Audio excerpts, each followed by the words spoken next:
साथ निभाना साथिया। चल, अच्छी बात है, अब नाश्ता तो निपट गया है। अब मैं थोड़ी देर चैन से बैठ सकती हूँ। Mummy, hello. हाँ राशि दिकरा, बोल। मम्मी, आज तो मैं आपको ऐसी खबर सुनाऊंगी जिसे सुन के आप तो आज बेहोशी हो जाएंगी। शो? आज कागड़ी ने सबके सामने, अहम जी के सामने ये कहा कि भले ही नानी जी इस घर से चली गई हो, तब भी गोपी इस घर से नहीं जाएगी। हाँ? इस गोपी कांड में ये नया मोड़ कहाँ से आ गया? जरूर उसके पीछे भी कोई रहस्य छुपा है, वरना ये बड़ी कागड़ी उल्टा डग कभी नहीं भरती, और वो भी तब जबकि दीकरे में उसके प्राण बसते हैं और दीकरे के प्राण उसकी माँ में। और कागड़ी अच्छी तरह जानती है कि अहम गोपीड़ी को बिल्कुल पसंद नहीं करता। कागड़ी अपने लाडले को इतना त्रास तो नहीं दे सकती। ऐसे मानना पड़ेगा, ये गोपीड़ी सोने के कलम से अपना नसीब लिखवा कर लाई है। लेकिन वो सब छोड़ना, मैं तो अपने ही दुखड़े से बाहर नहीं निकल पा रही हूँ। अब क्या हुआ? इस छोटी कागड़ी को ये सोच के घर में लाई थी कि बड़ी कागड़ी थोड़ा हाथ ढीला करेगी, लेकिन ये सुमड़ी तो ढेला भी नहीं डालती। और ऊपर से उसकी नखरे वाली दिकरी एक काम को हाथ नहीं लगाती। ऐसे कैसे हाथ नहीं लगाती? मतलब आप जबरदस्ती हाथ पकड़ के काम करवाई है ना, जैसे उसकी माँ या हम बहुओं से काम करवाती है। अब बस मुझे ज्यादा मिसाल मत दे। मुझे जो करना है ना वो मैं कर लूंगी। तू तो बस मुझे यही बताती रहे, कागड़ी ने गोपी के बारे में और क्या क्या सोचा है। मम्मी, वो सब मुझे नहीं पता, लेकिन वैसे भी ना मैं इस घर से उब चुकी हूँ। क्यों? कितने भी हाथ पैर मार लो, लेकिन फिर भी कुछ हाथ नहीं लगता। अब उस संदूक कांड को ही देख लो। संदूक कांड को अंजाम देने के लिए मैंने अपना खून पसीना बहाया, और तो और ये जिगर जी भी इतने अजीब तरीके का व्यवहार करने लगे। अजीब तरह से? अब उस संदूक के चक्कर में मैंने उनसे कुछ ज्यादा ही करीब होने का नाटक किया था, लेकिन अब तो वो उसे सच मानकर मुझसे उसी तरह का व्यवहार की उम्मीद करते हैं। हाँ रे, तेरा पति भी खाली डिब्बा ही निकला। खैर, उसे तो जोरू का गुलाम ही बना के रखना, और हाँ, गोपी पर भी नजर रखना, ठीक है? जय श्री कृष्ण। जय श्री कृष्ण।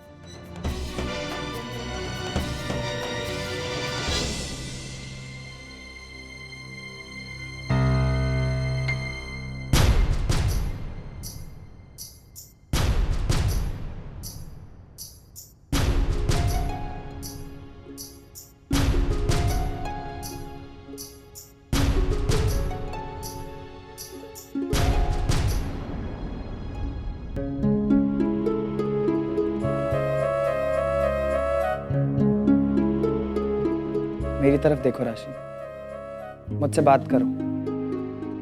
अनजाने में मुझसे कोई गलती हो गई है तो कम से कम बताओ तो सही। देखिए जिगर जी, एक दोस्त होने के नाते आप इतना तो समझ ही सकते हैं कि जब मैं परेशान होती हूँ तो मुझे किसी से भी बात करना नहीं अच्छा लगता।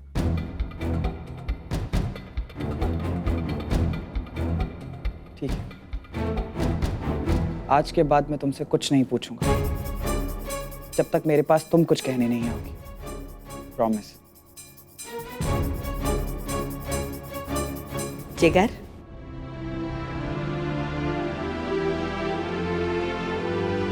क्या बातें हो रही है पति पत्नी में? कुछ खास नहीं माँ।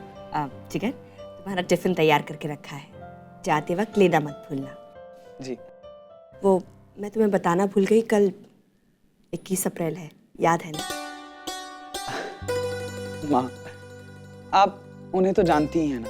जानती हूँ बेटा, लेकिन राजी करवाना हमारा काम है, कोशिश तो कर ही सकते हैं। ठीक है माँ।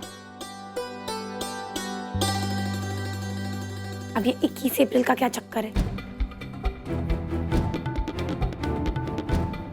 तो मैं जिगर जी को भी नहीं पूछ सकती। कल 21 अप्रैल है। क्या तुम जानती हो कि ये तारीख इतनी खास क्यों है? नहीं। गोपी बहू, ये क्या बात हुई? तुम्हारी शादी को इतना समय हो गया है और तुम अपने पति के बारे में इतना भी नहीं जानती हो? कल अहम का जन्मदिन है। तुमने कभी भी ये जानने की कोशिश नहीं की कि तुम्हारे पति की जन्मतिथि क्या है? माँ जी गलती हो गई। आइंदा ऐसी गलती नहीं होनी चाहिए। गोपी बहू, इस तारीख को अपने दिमाग में बिठा लो।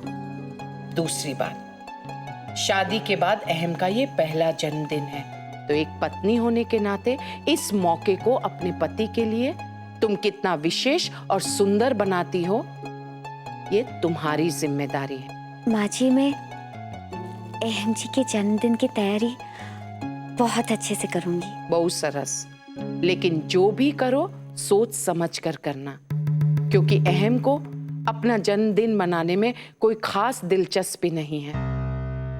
इसलिए जो भी करो इस बात को ध्यान में रख कर करना। समझी गया गोपी बहू? जी।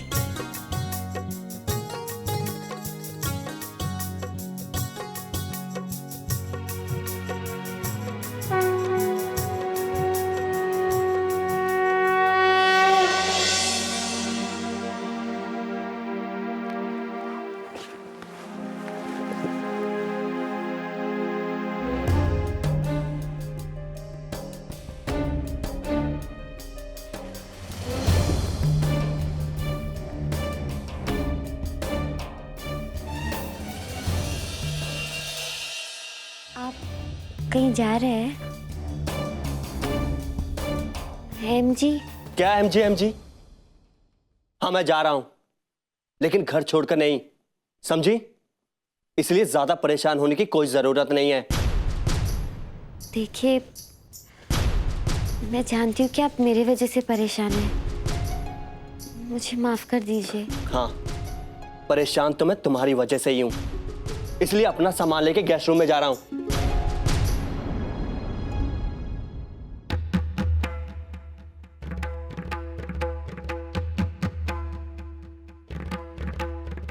नहीं अहम, तुम गेस्ट रूम में नहीं जा सकते। मॉम, अब क्या गेस्ट रूम तक जाने में भी कोई दिक्कत है? मॉम प्लीज, इस बात को इतना बड़ा मुद्दा मत बनाइए, प्लीज मॉम। मैं मुद्दा नहीं बना रही हूँ अहम, मुझे बोलने तो दो। अब तक नानी गेस्ट रूम में रह रही थी, इसलिए भंडार घर की सफाई नहीं हो पाई थी, क्योंकि जब भी भंडार घर की सफाई होती है वहां का सामान गेस्ट रूम में रखा जाता है। अब चूंकि नानी चली गई है तो फिर भंडार घर की सफाई होगी और वहां का सारा सामान गेस्ट रूम में रखना पड़ेगा, इसलिए कह रही हूँ। ठीक है मॉम, मैं दूसरे वाले गेस्ट रूम में चला जाता हूँ। नहीं अहम, वहां भी तुम नहीं रह सकते हो, क्योंकि वहां का बेड रिपेयर के लिए गया है। अब क्योंकि ये दोनों ही कमरे में तुम नहीं रह सकते हो, तो तुम्हें इसी कमरे में अपनी पत्नी के साथ रहना होगा।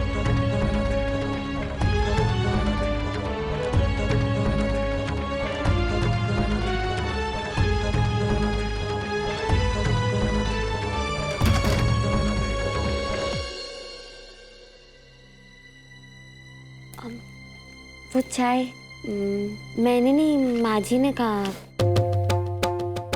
माँ का नाम बीच में मत लो, तुम्हें जो करना करो। वो मैं मुझे तुम्हारी कोई बात नहीं सुननी, लेकिन तुम एक बात कान खोल के सुन लो। हम यहाँ रहेंगे मगर एक ही शर्त पर, कि मुझे एहसास नहीं होना चाहिए कि तुम यहाँ हो या नहीं हो। जब मैं सो जाऊं तब आना, और सवेरे जब मैं जागूं तो रूम से चली जाना, समझी?